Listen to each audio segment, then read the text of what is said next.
Hola, yo soy Natalia Cabrera Parada y les doy la bienvenida a Aquí América. Este es el magazine de France 24 para revisar en profundidad las noticias y las historias de nuestro continente. Y esto es lo que veremos hoy.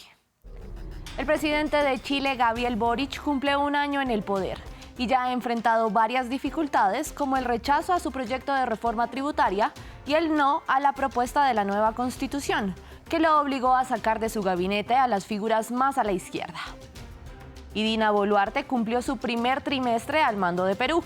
3 meses de protestas y de una profunda crisis política y social generada por la represión a las mismas manifestaciones y tensiones con la comunidad internacional que cuestiona su legitimidad.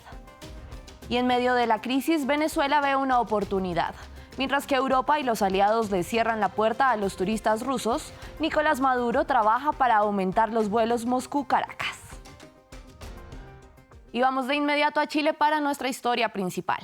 Gabriel Boric cumplió un año como presidente y esta semana tuvo un revés en el Congreso con el rechazo a su proyecto de reforma tributaria, con la que pensaba financiar sus promesas de campaña como la pensión garantizada y mejorar el acceso a la educación gratuita.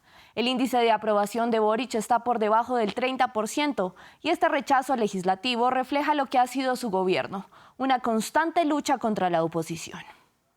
Cuando el país comienza a mostrar señales de recuperación, cuando empezamos a salir adelante de una crisis larga, nuevamente hay un sector que intenta hacer que las cosas no cambien, dejar las cosas tal cual y como están.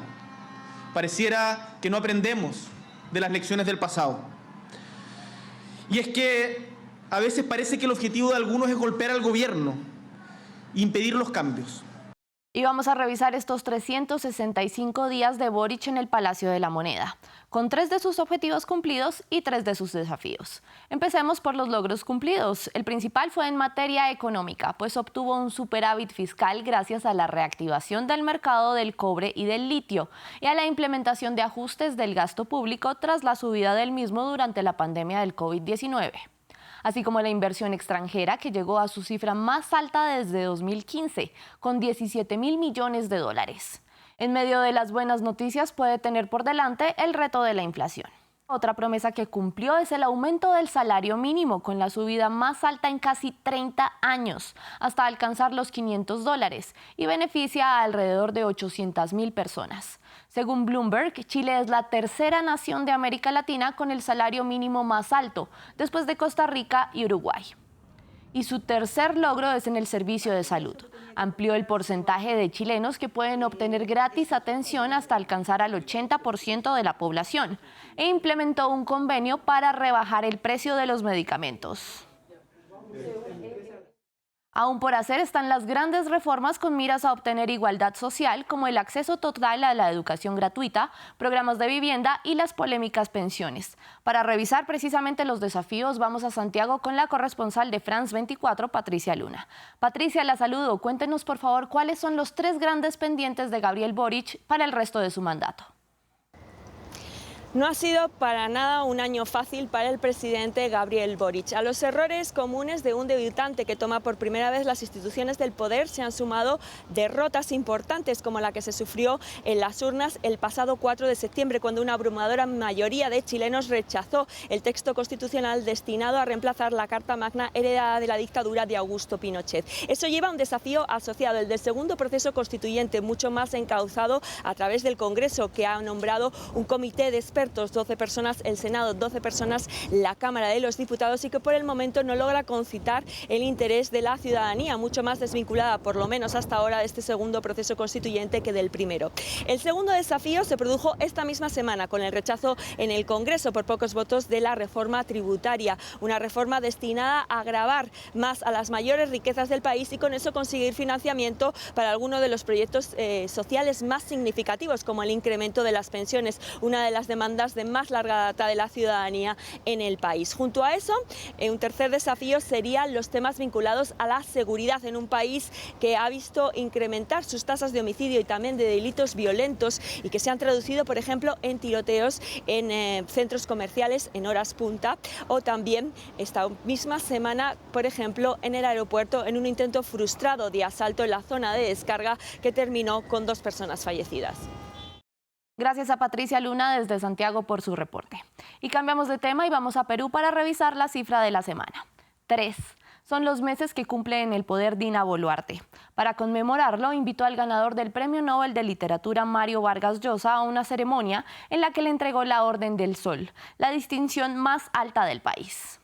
El escritor peruano le manifestó su apoyo a la presidenta Dina Boluarte en medio de la aguda crisis que atraviesa el país y aseguró que en el Perú no se ha roto el régimen democrático y rechazó lo que consideró injerencia de los presidentes de México, Andrés Manuel López Obrador, y de Colombia, Gustavo Petro, quienes se han posicionado a favor del expresidente Pedro Castillo. Castillo fue destituido por el Congreso cuando intentó disolverlo para evitar que los legisladores se reunieran a debatir su eventual destitución en medio de señalamientos de corrupción en su contra, lo que ha generado una ola de protestas y de represión que deja al menos 60 muertos.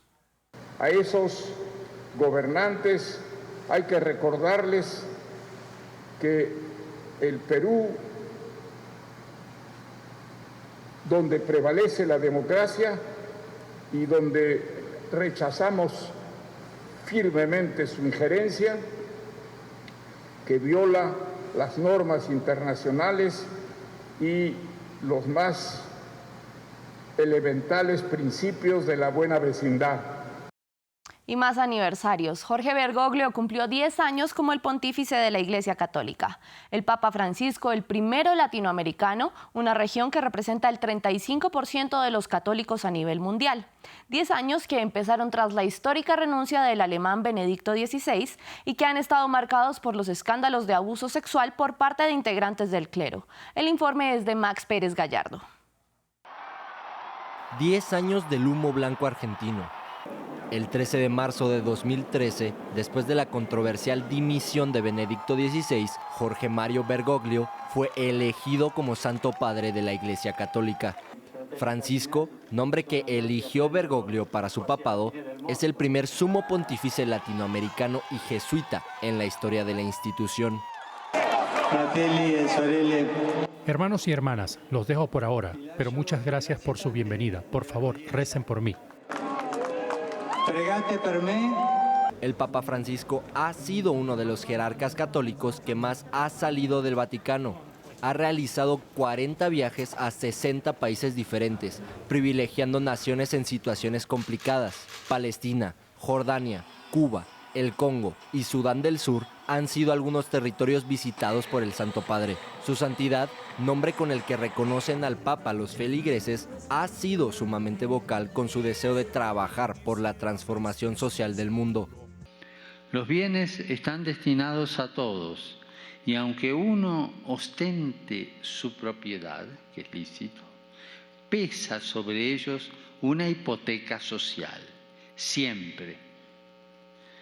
Se supera así el concepto económico de justicia, basado en el principio de compraventa, con el concepto de justicia social. Los reportes por violencia sexual contra menores en la Iglesia Católica también han sido abordados por el argentino. Desde escuelas católicas irlandesas hasta conventos portugueses, los escándalos sexuales de la Iglesia Católica han indignado al mundo.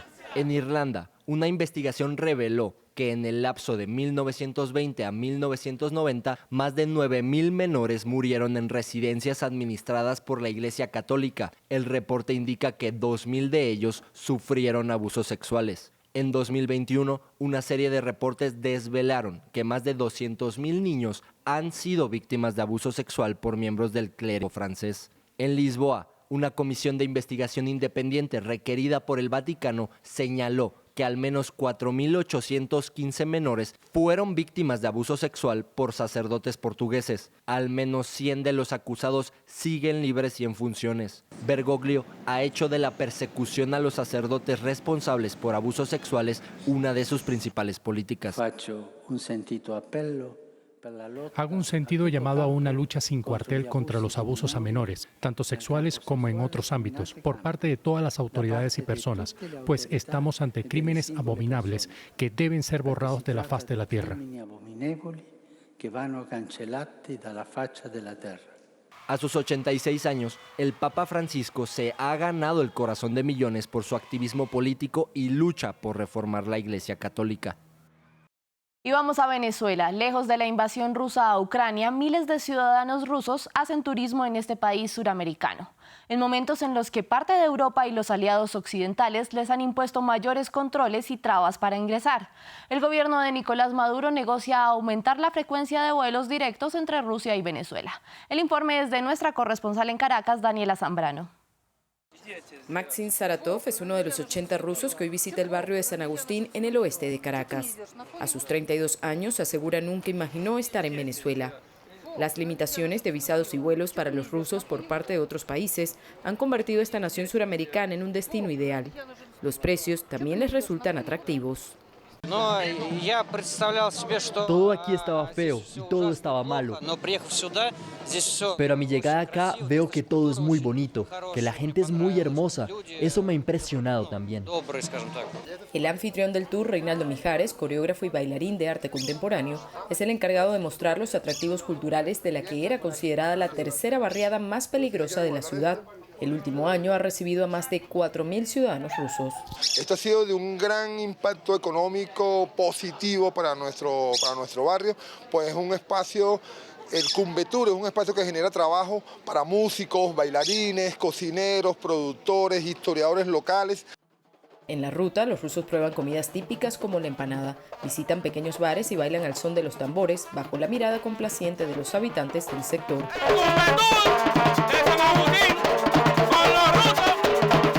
A 700 kilómetros de la capital, en el estado Nueva Esparta, otro grupo de rusos visita la isla de Cubagua, un exclusivo destino turístico al que la mayoría de venezolanos no tiene acceso.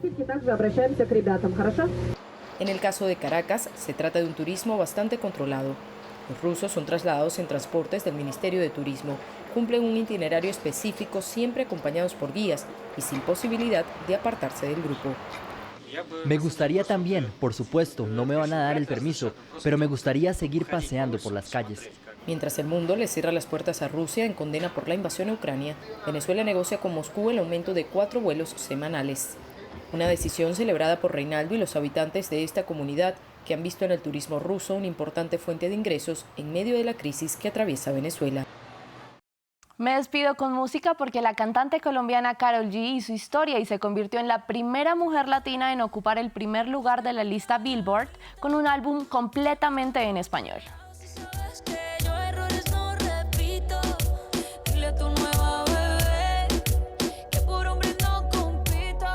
El álbum Mañana será bonito logró ubicar 11 canciones en el Billboard Hot 200, entre ellas la canción TQG, a dúo también con la colombiana Shakira, que es simultáneamente la canción número 1 de las canciones latinas. En la historia del listado de Billboard, que data de 1958, solo Bad Bunny había ocupado el primer lugar con un álbum en español. Gracias por acompañarme en esta emisión de Aquí América. Sigan viendo France 24. Suponía, dándole like a la foto mía.